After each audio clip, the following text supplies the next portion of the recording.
আজকে কোনো সবজি ছাড়া শুধুমাত্র 2 জাতের বাদাম দিয়ে কিভাবে খিচুড়িটা রান্না করি দেখুন।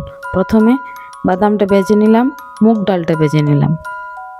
শেষ পর্যন্ত ভিডিওটা দেখুন। প্রেসার কুকারে ডালটা বসিয়ে দিলাম। মশলাতে আমি টমেটো, ধনে, জিরা, কাশ্মীরি লঙ্কা গুঁড়ো, আদা, কাঠবাদাম আমি 10টার মতো নিয়েছি, কাঁচামরিচ, এগুলি সব মিহি করে পেস্ট করে নিলাম।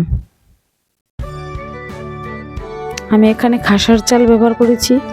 খাসার চাল আর মুগ ডাল যখন একদম আঠা আঠা ভাব এসে গেছে, দেখুন পুরো সিদ্ধ হয়ে গেছে, তখন তেলে ফোড়ন দিলাম, শুকনো লঙ্কা, 5 ফোড়ন আর পেস্ট করা মশলাটা একদম ভালো করে কষিয়ে নিলাম। কষানো হয়ে যাওয়ার পর গরম গরম খিচুড়িতে মশলাটা দিয়ে দিলাম। সবজি আমি একদম ব্যবহার করিনি। লালচে ভাবটা হয়েছে কাশ্মীরি গুঁড়া লঙ্কার জন্য আর টমেটো পেস্টের জন্য। এইভাবে সবজি ছাড়া শুধুমাত্র বাদাম দিয়ে খিচুড়ি রান্না করে খেয়ে দেখুন এবং কমেন্টে অবশ্যই জানাবেন বৃষ্টির দিনে খিচুড়ি না খেলে কি হয়। হ্যাঁ, শেষে কিন্তু 2 চামচ ঘি দিয়েছি।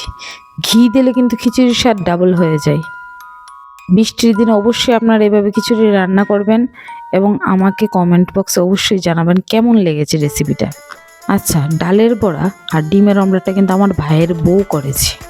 বাঙালিরা বৃষ্টির দিনে খিচুড়ি না গেলে কি হয় বলুন তো?